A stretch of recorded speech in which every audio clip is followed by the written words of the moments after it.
Hello, second grade. Today we have chapter 4, part 1. We are talking about some serious themes. We have got will readings. What is going to happen with our main character? His parents are gone. Does he get to stay with Grandmama? Again, we don't know his name. And then we're going to get into the topic of the Grand High Witch. Apparently, the witch system is a bit of a pyramid. Somebody's all the way at the top. I guess kind of like we have a president, they've got a prime minister. Somebody's at the top. There's a principal at school. They're in charge. So who's in charge of these witches? Apparently Grand High Witch is. Let's find out. Chapter 4, The Grand High Witch.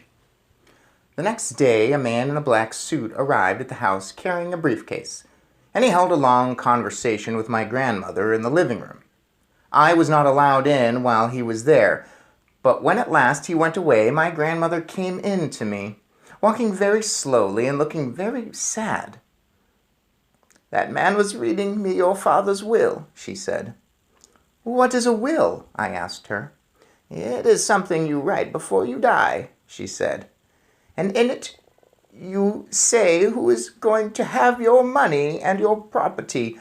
But most important of all, it says who is going to look after your child if both the mother and father are dead." A fearful panic took hold of me. "It did say you, Grandmama," I cried. "I don't have to go to somebody else, do I?" "No," she said. "Your father would never have done that. He has asked me to take care of you for as long as I live.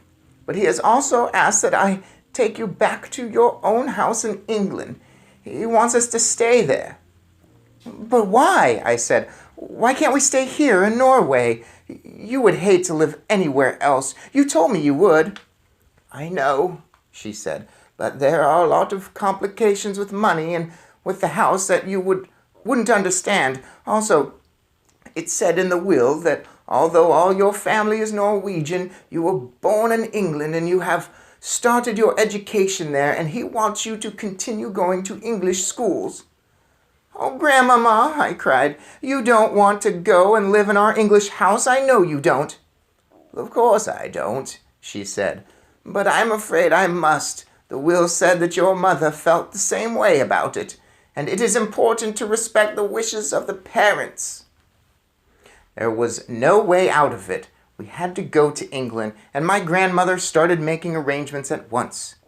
"Your next school term begins in a few days," she said, "so we don't have any time to waste."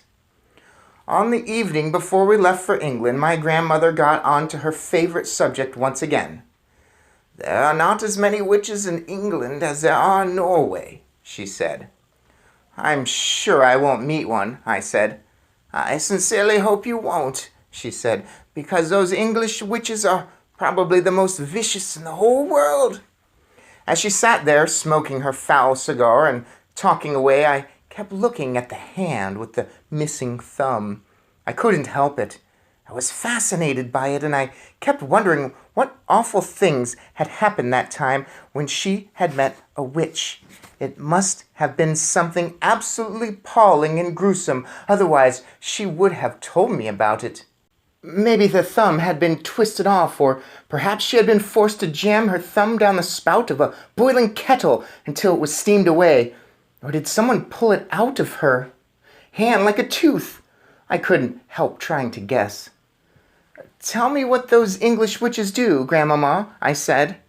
"Well," she said, sucking away at her stinking cigar, "their favorite ruse is to mix up a powder that will turn a child into some creature or other that all grown-ups hate."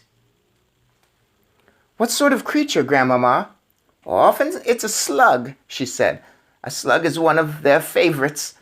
Then the grown-ups step on the slug and squish it without knowing it's a child." "That's perfectly beastly," I cried. "Or it might be a flea," my grandmother said.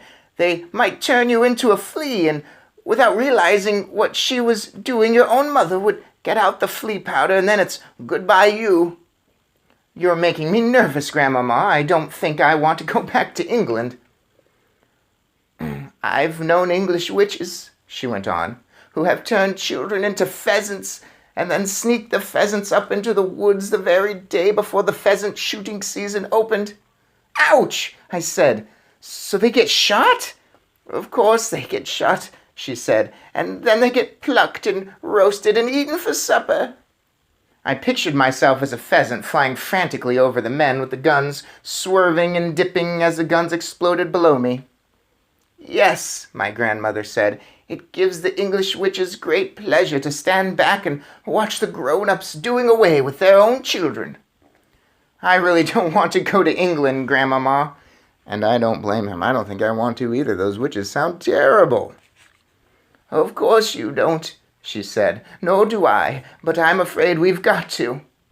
Are witches different in every country? I asked.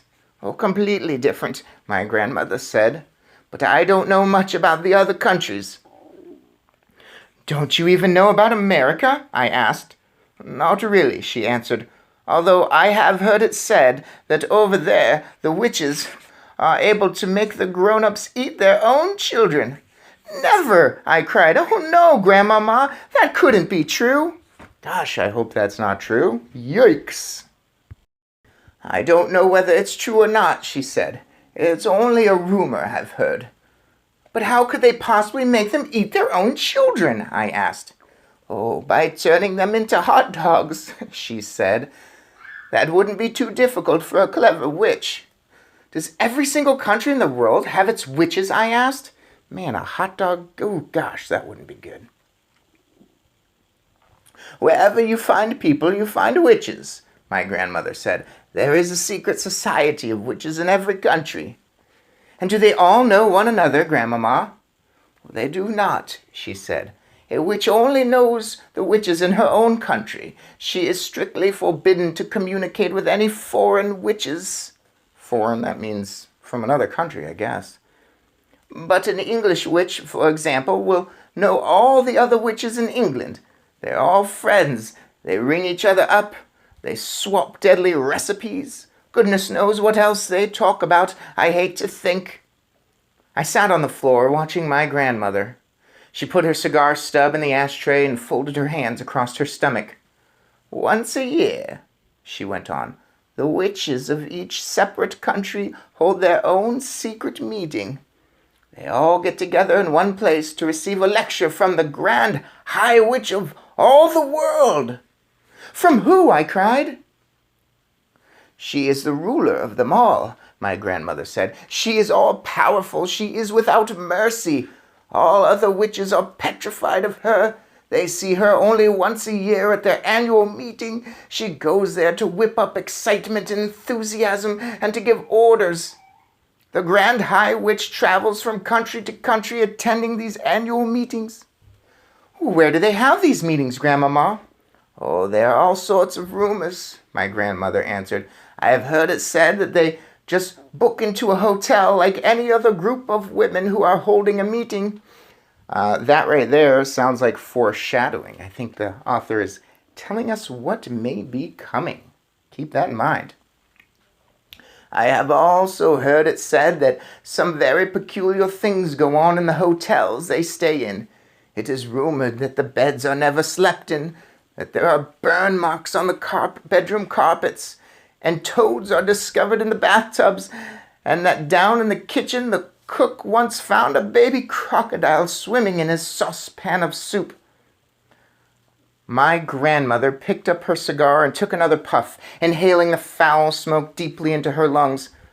Where does the Grand High Witch live when she's at home? I asked. Nobody knows, my grandmother said. If we knew that, then she could be rooted out and destroyed. Witchophiles all over the world have spent their lives trying to discover the secret headquarters of the Grand High Witch. What is a witchophile, Grandmama? That's a great question. That's a new word to me. Haven't heard that. I'm hoping they will let us know in the next chapter.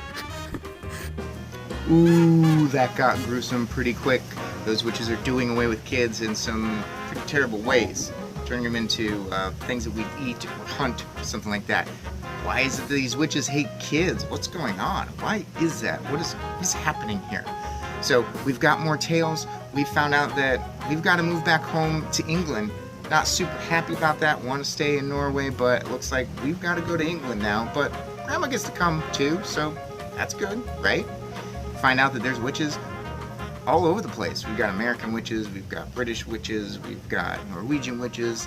Apparently they're everywhere, but they do not communicate. So we'll find out more about that later. Hope you enjoy. We'll do part 2 tomorrow.